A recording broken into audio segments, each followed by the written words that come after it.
Hey guys, have you seen Pacific Heights? Unlawful entry, The Neighbor, single white female, Fatal Attraction, domestic disturbance, Cape Fear, fear, Cape Fear again, hand that rocks the cradle, Trespass, the strangers, Cold Creek Manor? then you've seen The Intruder. You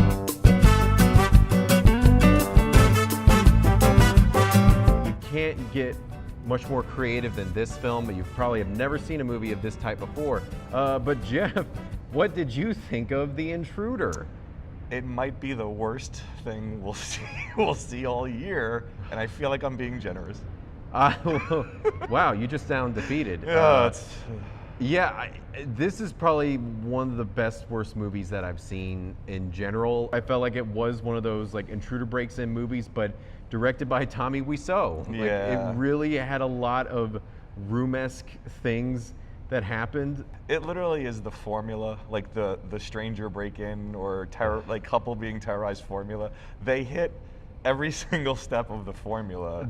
They do, but then there'll be some parts where it is sticking to the formula and everything is playing out like a real movie, and then they'll just have these insane scenes that happen. Like Megan Good's character is taking a shower, and then all of a sudden, like Dennis Quaid is looking at her, and he like literally takes his shirt off, and it shows him from like waist up, and he's like making these like Jim Carrey, not even masturbatory, just like over the top. Like Jim Carrey, Charlie Callis faces like that, like literally. It looked like it was seriously out of like a blooper reel. Yeah, I was like, how can you, like, he's not threatening, he's just goofy. Yeah, like I'm just gonna say, like, you know, Dennis Quaid, he's really giving it his all, which is unfortunate. Yeah. Because it's such an over-the-top performance, and it's just so terrible. Like, all right, let's start at the beginning. First of all, anytime the writers didn't. Anytime there's a passage of time in the film, there needs to be like music, like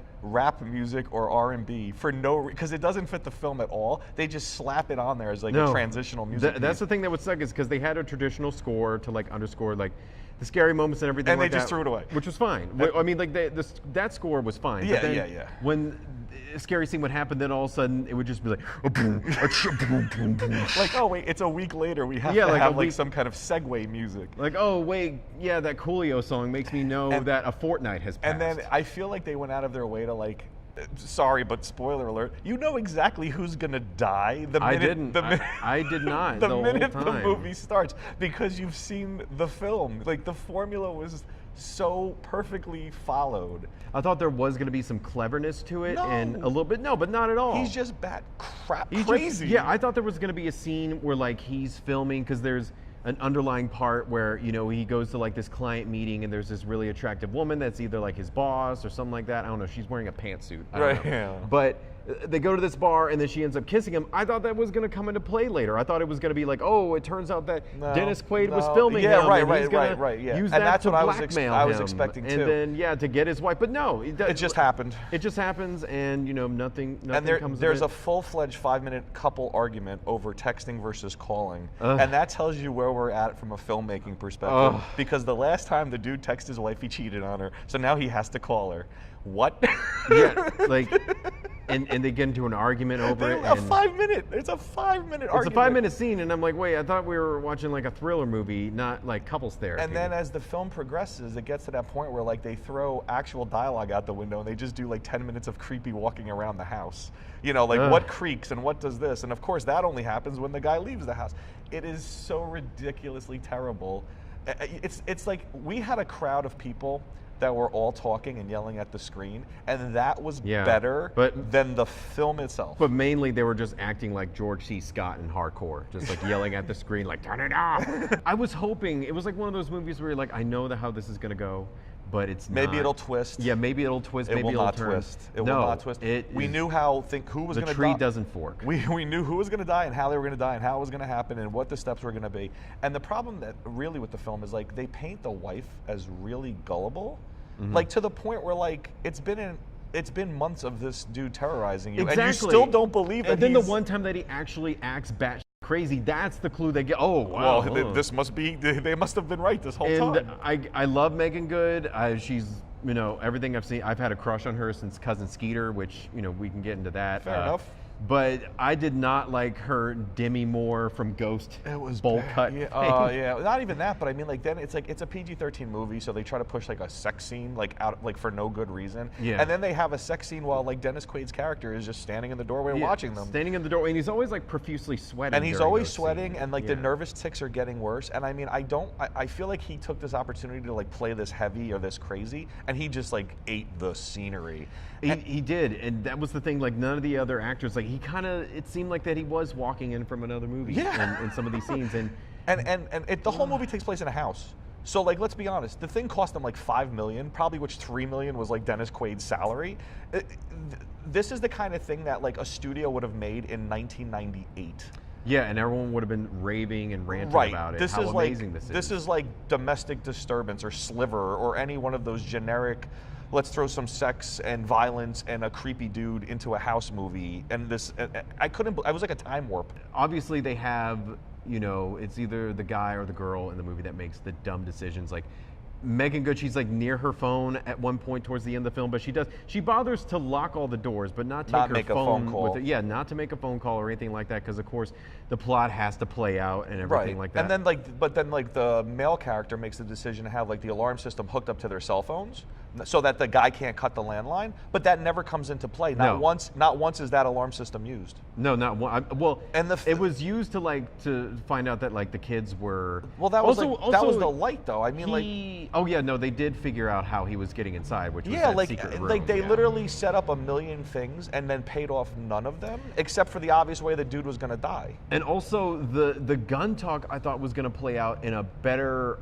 way. No, but it's all deliberate. No, it's all just because there's this talk. If you go see this movie, all two of you that do, there's this talk about like, oh, I don't like guns because guns are bad. My brother got shot. Yeah, my brother got shot and everything like that. And I thought it was going to play out in some big way. No. And then the ending too was like I could feel the director's just exhaustion of where to go, because then the ending is just Dennis Quaid being shot by the guy with Megan Good standing over him. We don't care if we ruin this movie. Yeah, we don't care. We're saving you time and money. The movie ruined itself. Yeah. But yeah, and then they shoot him, and then they cut to credits to what? A rap song. A rap song. Like, and it's like going around the house and stuff like that. It's like, this house is like in the country, and you're making it look like it was Compton. It was like a Medea home invasion. It really, don't give Tyler Perry any ideas. There is going to be a Medea home invasion movie. Norton, they're in my house. Alert, I got a burglar. But also the fact that like you brought up that they had some scenes that were grainy, and I noticed that too. Like, yeah, it was like they, I don't know if they added grain to the film to give it like texture. It was clearly shot digitally. It wasn't shot on film, but they added like artificial grain for some reason.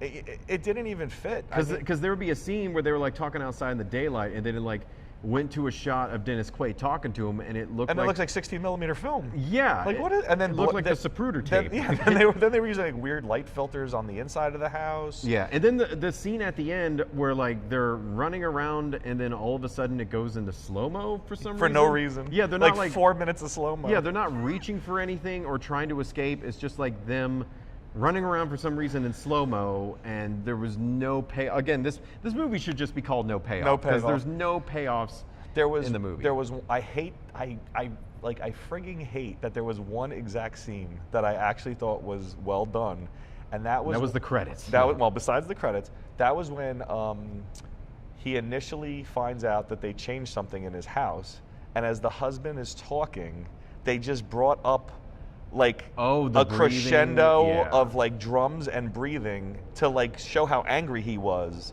And that was actually well done. I like that part because it did actually hold some intensity. And it was like, he literally stopped hearing the character and was just raging on the inside. Yeah, just focusing on like why they changed their house and why did they do this. Which they don't even expound on that, like why he is so attached to this house. No, he just loves his house. Yeah, they do just I just love my house. Yeah, that's it. They do just a tad, and that's it. And you're still like, that's still not good enough motivation to act like a psychopath. Yeah, like, dude, I love my apartment, but someone else lives in it now, and I'm okay with that. Like, there was a part where he like literally... He brought her a pizza. And if he would have said sausage, I would have been like, oh, wow, no. And there are moments that feel like that, though. Yeah, there are moments that, because there is like a real creep perv vibe, and obviously that's what... But with a PG-13, it's like, how far are you going with that anyway? Yeah, and again... And there's a lot of weird, like, knife point licking. It's I kind of feel bad for Megan as the actress that Dennis Quaid had to like lick her. Yeah. At knife point, no less. And it's just it. I mean, I guess it succeeds in that it literally like makes every part of you like want to crawl out of your own skin. But it's also so out of character because you again don't know much about him, like why he is this. Yeah, like now weirdo. He's a sexual deviant. Yeah, now he's a sexual deviant for some reason. But his history that was provided by other characters never mentioned sexual deviancy anywhere in the film. And then you're like, okay, I guess that developed within the 2 years that his wife died or something. Right, and then what was crazy was like he makes a point of saying he's not a smoker. He takes the dude's cigarette. He smokes it in front of the husband, and the husband never picks up on it. No, that's what I was hoping for. I thought he was like putting it in his face, like, yeah, like where's your friend? Because this is his cigarette. No, it was like lost. That's again, there's so many things that are written, and then I feel like ideas were formulated, and one writer, which no, there was one credited writer is impossible. There's no way. It was probably like the writer wrote something and then he was like, we're just going to I think 40 people wrote this and they all wrote like 3%. And at the end of the day, like one guy had to take the credit. It was just like a baton handing. Yeah, like, hey, dude, you finish I the did story. pages 1 through 4. Ugh. It's bad, people. Bad. Yeah. Rating out of 5, Jeff. You know what? I'm giving it 0. Whoa. 0 out of 5. I think because I enjoy, and like we said, the only way you'll be able to enjoy this is with an audience. Then it's a 1. Then it is a 1, and that is what I'm going to give it. I'm going to give it 1 out of 5 stars. With the caveat of a rambunctious audience. Yeah, literally. That's what the DVD should say whenever it comes out. Is like, you know, a little. It should have a commentary track of just people yelling. That'd be great. Oh my gosh, that would be great. But anyway, guys, that is our review. Don't see this movie. See the review. Share it with your friends. We are forewarning you. But again, yeah, like almost said bye then. But you know, like the Facebook page. You know, subscribe to the YouTube channel. You know, tell us what your thoughts on the movie. God rest your soul, or God bless your soul if you saw it, I should say. I think it's God rest your soul. Yeah, God rest your soul. Because you ain't coming back. Yeah, you're not going to come back. To quote the Crow, there ain't no coming back. No, but anyway, guys, I've been Mercer Morrison. Jeff McAndrew. Thanks for watching. Adios.